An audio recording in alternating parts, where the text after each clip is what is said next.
Hey teacher friends, are you looking for a way to differentiate your instruction or get your kids to socialize with other students in your class? Well, I've got the tip for you, and that's collaborative grouping.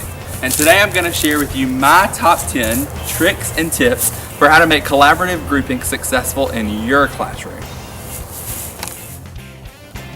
Tip number 1 is to plan ahead.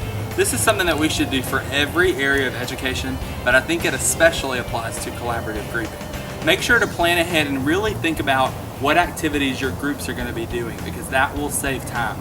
Time is a big issue in education. There's never enough of it. So if you have everything ready to go, your groups will run smoothly and your students won't be waiting around, and that's probably when behavior problems happen. So make sure to plan ahead, have all the materials ready to go, and that will make your collaborative groups go super smooth and super successful as well. So step number 2 is to have an organized system. So I'm going to share with you about the system that I would use in my classroom.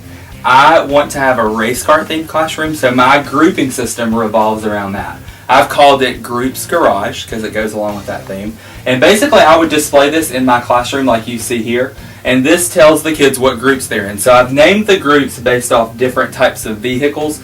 Right now I feel like it's very much centered around what a younger class would need, because you've got the vans, the buses, the cars, and the trucks. But you could very easily modify this and make it more appropriate for older kids by changing the names of the groups. So this is very organized, and the kids know exactly what group they're in. So they see what group they're in by looking for their name. And then I would have these hanging above the groups of desks. So this tells me that this is the trucks parking lot. So this is where the kids who are in the trucks group would sit. This would be hanging above the group of desks, probably with a picture as well. So that's that. The cool thing about this system is this may be what my groups are for English language arts, but if I go from English language arts to math, my groups are probably going to change. So the cool thing about this is that if I'm moving from another subject, I can take this one out and I can easily change from that group to a new set of groups. So the kids who were in the trucks group before might not be in the trucks group now, but all they have to do is look for the name on their new piece of paper. And this is really cool. This is just sheet protectors, and you can hang this in your room. And these are pretty durable and they're easy to change. So this is super organized. Kids know where they're going. And it's very easily accessible for me as a teacher. So I feel like this is a super organized system that kids can use for collaborative grouping, and it's important to use that organization in your classroom as well. Tip number 3 is to assign roles within your groups. I think that's really important because kids need to know what they're expected to do in groups. It's kind of a situation where you're preparing them for what life would be if they were in the real world. They're probably going to have a job, and they're going to have a job description. So if we prepare that for kids in their collaborative groups, we're ultimately preparing them for life beyond the classroom in the real world. So along with my race car theme that you heard about earlier, I would have roles that go along with that. So I would have a lead racer in my group, one who is kind of the leader of the group and keeps things going, and would be the one that would report to me if there were any problems. I would also have a pit stop crew, which would be the person that would ultimately help clean up at the end and keep things neat and organized. I would have a traffic light controller, which would be the person who would keep time and make sure that the group is moving at the right pace and making sure that when it's time to start, they start, and when it's time to end, they end. And then I would also have a race recorder who would ultimately write things down. If anything needed to be recorded to be turned in, they would be in charge of that. So assigning roles is really, really important, and it's a cool thing because as a teacher, if I see a child who may have a gift that they don't recognize, I can assign them that role, and they may get to explore different things. So really be smart about assigning roles, but also give students opportunities to explore new gifts and new talents that they might not know that they have. Tip number 4 is to use your resources. Last year I worked in a classroom that was an inclusion kindergarten class, and we had only 16 students, but we had up to 8 teachers in that classroom at any given point. And so we had a lot of people that helped to run the small groups that we did in that classroom. We were fortunate in that aspect, but when you're in a classroom maybe by yourself, you may not have that many hands to supervise all of those groups.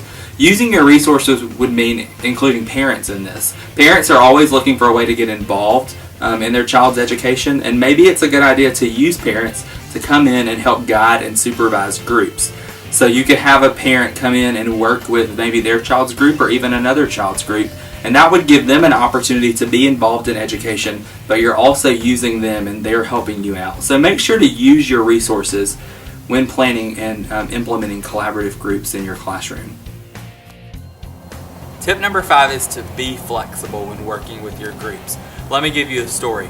In my kindergarten class that I worked in last year, we had groups for our literacy time where we were teaching letters. So after we would teach letters, we would split them into groups based on their ability in that specific area. We started with 3 groups, all based on their needs for that specific area. And I was in the higher group, so I was working with kids who were almost mastering the concept of letter sounds and letter recognition. But I had students who were almost getting bored with what we were doing in our groups, and they needed to go a little bit further. So I made a 4th group out of 2 students, and they got to really work individually and come up with words that started with the letter that we were learning. So they were really able to not get bored with what they were learning, but they were able to grow in that area and to master new skills. So it's important to be flexible. Don't be set with 3 groups. If you need to add another group or if you need to take away a group, don't be afraid to do that. Flexibility is the name of the game in education, so don't be afraid to use that in your collaborative groups.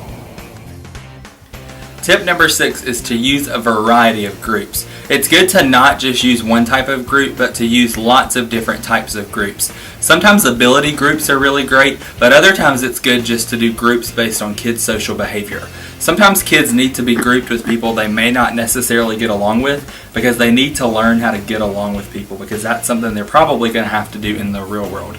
So use a variety of groups. You can group kids together based on their interest or what they like to do, or you can group them together based on their different personality traits. A good thing to do is to take different types of inventories to get to know your students, and you can use that when you're making those groups. It's also really important to value diversity in the classroom, so make sure you're not grouping kids that are alike together all the time. Really treasure that diversity that you have and allow them to get to know people who aren't like them, and really broaden who they are as people.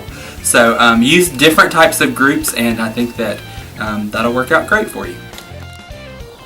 Tip number 7 is to have a system for transitions. It's important to have smooth transitions so that it makes the day go smoother. So if I were transitioning my kids into working into small groups, I may say something like, start your engines, ready, set, go, and that would be their cue to know to go to their small groups at their designated space.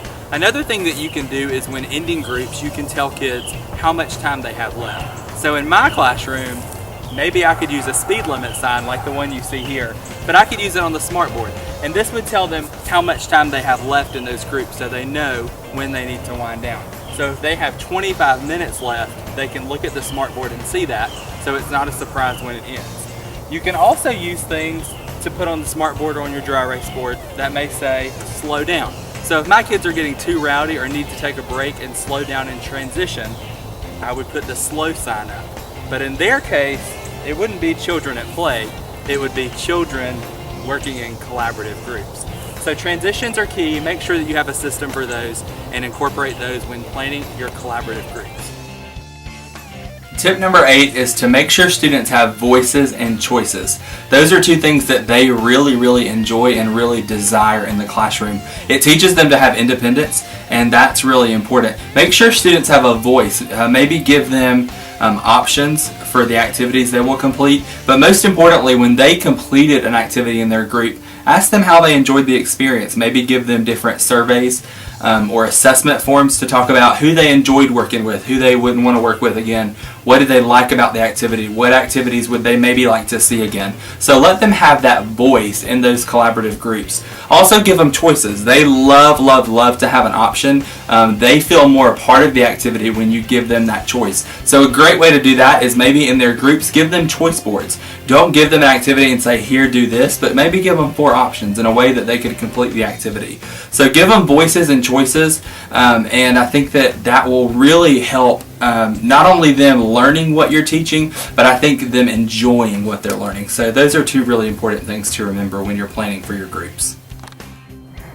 Tip number 9 is to incorporate technology when you're using collaborative groups. Technology is a really powerful thing that engages students in a way that we can't really humanly do so as teachers. So it's really great to use it in small groups especially, because you can use technology in large groups, but it may not have the impact that it has while you're using it in a small group. So use it in those small collaborative groups.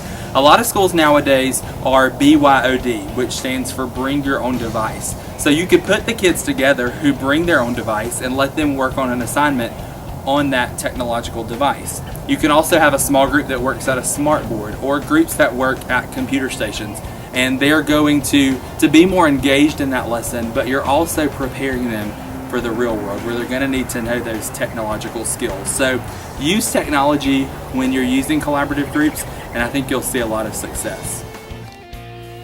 Tip number 10 is to model, model, model. I really believe wholeheartedly in modeling, and I think that you should do it with collaborative grouping, but you should really do it in every aspect of your classroom.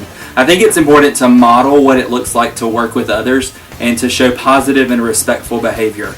You can't tell your students to do that if you're not able to do that yourself. So the very first days of school, show them what it looks like to show respect to other people, show them what it looks like to handle conflict in the right way, and then when they're working in their collaborative groups, they're going to be able to do those same things as well, because they saw it from you and you set the example for them. So in everything you do, especially collaborative grouping, model, model, model. There you have it. Those are my top 10 tricks for making collaborative grouping work in your classroom. Thanks for watching.